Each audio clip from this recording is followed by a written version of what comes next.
Attends, comment je peux le dire? Et pour ça, ok. Bonjour à vous les camionneurs. Alors aujourd'hui, on fait une petite vidéo sur comment choisir une montre de seconde main.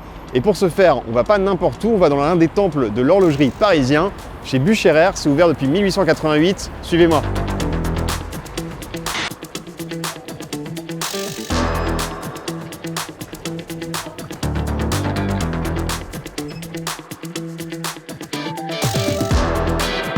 Donc on se retrouve ici dans le sous-sol de la boutique Bucherer, un endroit qui est dédié aux montres de seconde main. Et on va essayer de voir avec Gonzague s'il peut nous aider à trouver notre montre aujourd'hui. Bonjour Gonzague. Bonjour Hugo, bienvenue. Alors qu'est-ce que Bucherer propose en termes de montres de seconde main? Alors on a maintenant tout cet espace qui va être dédié aux montres de seconde main. On va avoir un certain nombre de maisons qui sont représentées, notamment des maisons qu'on n'a pas dans le reste du magasin. Je pense à Breitling, à Tagger ou à Cartier par exemple. Alors moi je suis très intéressé par les montres de seconde main, mais il y a plein de raisons de s'y intéresser.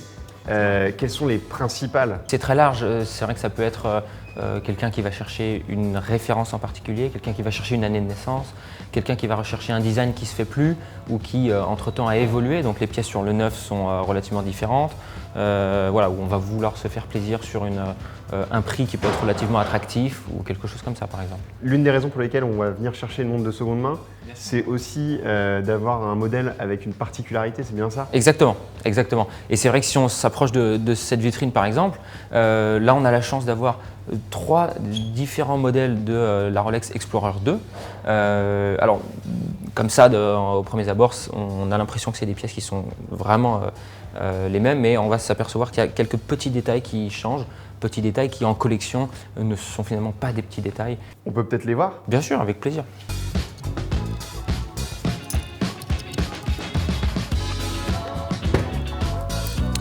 Donc là, effectivement, si on sélectionne deux pièces par exemple, on a 2 Rolex Explorer 2.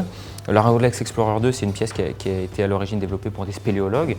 Pourquoi? Et là, on va s'apercevoir qu'on a donc une 4e aiguille sur la pièce, donc une aiguille GMT.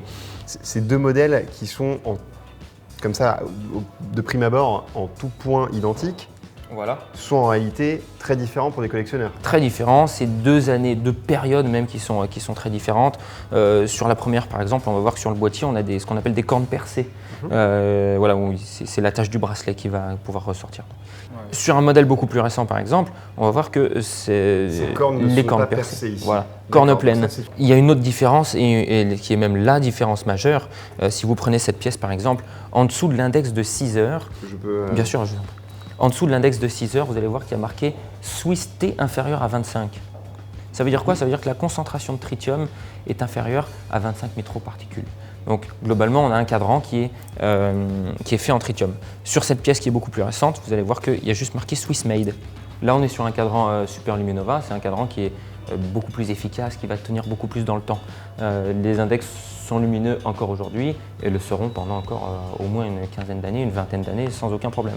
Dernière question sur ces montres, quel est l'intérêt du coup pour un collectionneur de vouloir finalement la plus ancienne, puisque on voit les cornes apparentes, il y a du tritium qui fonctionne un peu moins bien que le Super Luminova. On va dire que c'est une référence qui est un petit peu plus rare, qui a été produite peut-être à moins d'exemplaires. C'est plus difficile d'en trouver en bon état avec les pièces d'origine. Donc c'est aussi ça que les collectionneurs vont rechercher. Chaque année, elles prennent un petit peu en valeur. Il y a des montres par contre qui ne prennent pas en valeur, qui vont décroître. Et ça, c'est aussi l'intérêt de la seconde main. Et vous proposez également des montres de ce type-là. On peut parler des Omega si vous le souhaitez. Ouais. On peut avoir par exemple, vous voyez ici la pièce juste à gauche, donc une Seamaster Diver 300. Pour en parler. C'est la montre de James Bond celle-là en plus. En plus, donc voilà. on pourrait en parler pendant des heures. C'est une pièce absolument extraordinaire. C'est une histoire fabuleuse, l'histoire de Omega, surtout sur les divers comme ça. Donc ça par exemple, c'est 2 montres Omega qui aujourd'hui sont à un prix inférieur que le prix qu'elles avaient à leur sortie. Exactement. Exactement. Donc c'est des pièces Omega qui sont relativement récentes en collection, je dirais. Vous voyez notamment celle-ci, puisqu'on retrouve les vaguelettes sur le cadran qu'on avait à une certaine époque. On a déjà le cadran en oxyde de zirconium, je ne sais pas si on le voit bien, il est marqué ZRO2. On a déjà le mouvement coaxial, il est certifié METAS. Donc on est vraiment sur ce qui se fait de mieux en technicité et en technologie chez Omega aujourd'hui. Et par exemple, sur ce modèle-là, combien on gagne en termes de pourcents à peu près par rapport à la valeur neuve? Alors les prix Omega ont récemment augmenté, on doit être aux alentours de 5 200, 5 300 euros ou à peu près, je ne voudrais pas vous dire de bêtises, mais c'est Et là, à vous peu la près de proposez 700 à combien? On est à 4 600 euros. D'accord, donc environ 700 euros de moins pour la même montre. À peu près, voilà. Parce qu'elle est de seconde main, mais en même temps dans un très très bon état.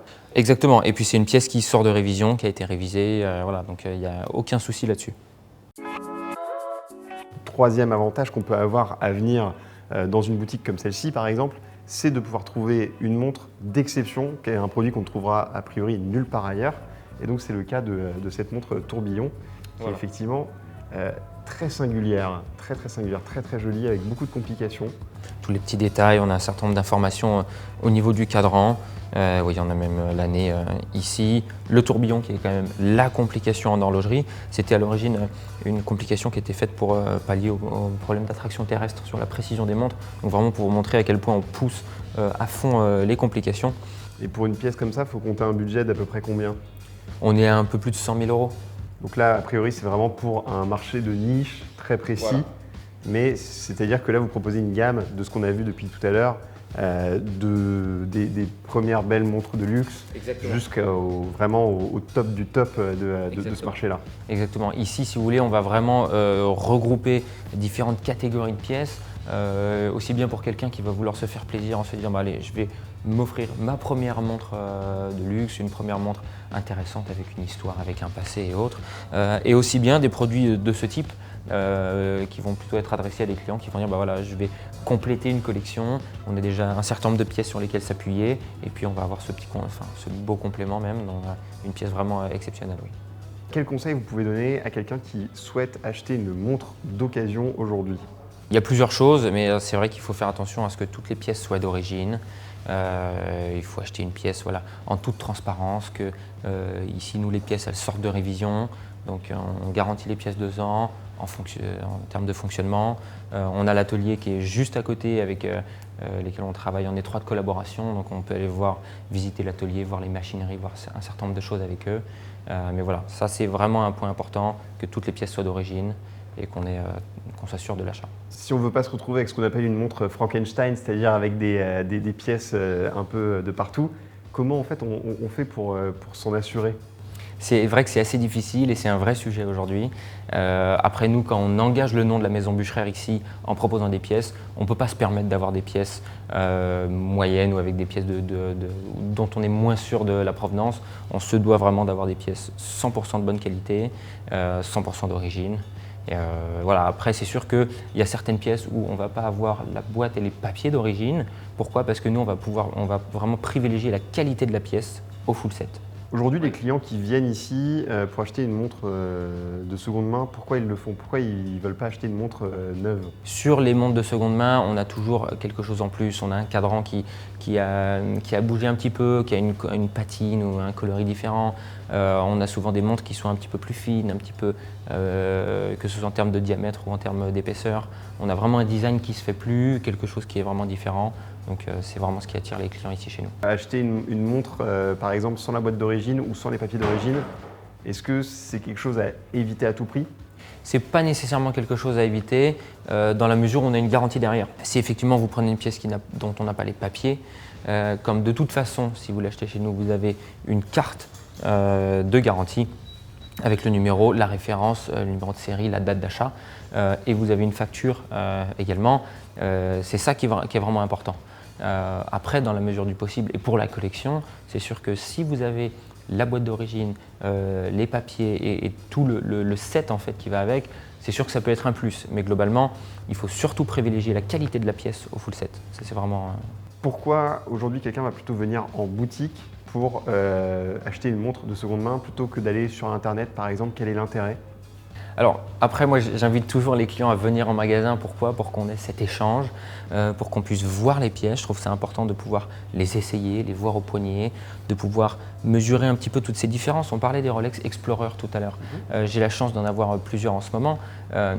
C'est important de les voir, de les essayer, de regarder les petits détails qui finalement n'en sont pas. Et ça, c'est des choses dont on se rend moins compte sur le e-commerce. Je conçois que ça puisse être pratique pour un certain nombre de personnes, mais on invite vraiment les clients à venir passer ce moment d'échange entre passionnés et de discuter en boutique. Est-ce que c'est facile aujourd'hui de trouver les pièces pour une montre d'occasion? Par exemple, si on veut une montre des années 60, est-ce qu'on n'a pas un peu peur de ne pas retrouver les pièces? Pas surtout, admettons qu'il y a un cadran très très spécifique qui a été produit que pendant un laps de temps très court. C'est vrai que ça peut être difficile de retrouver ça. Au même titre que si vous avez un véhicule de collection des années 30 ou des années 40, c'est sûr que s'il faut retrouver le bas de la portière ou quelque chose, ça reste difficile aussi. On est sur ce même genre de process aujourd'hui. Donc peut-être privilégier à la limite à ce moment-là une montre en tout cas qui est quand même assez connue. Voilà. Si on ne veut pas avoir peur. Évidemment. Et de toute façon, sur les grandes marques, vous n'aurez aucun problème sur les moindres soucis que vous pourrez avoir sur les pièces détachées. C'est la fin de cette vidéo. Vous l'aurez compris, acheter une montre de seconde main, c'est pas si compliqué. On vous conseille quand même de venir plutôt en boutique parce qu'on peut voir la montre directement, parce qu'on peut avoir du conseil.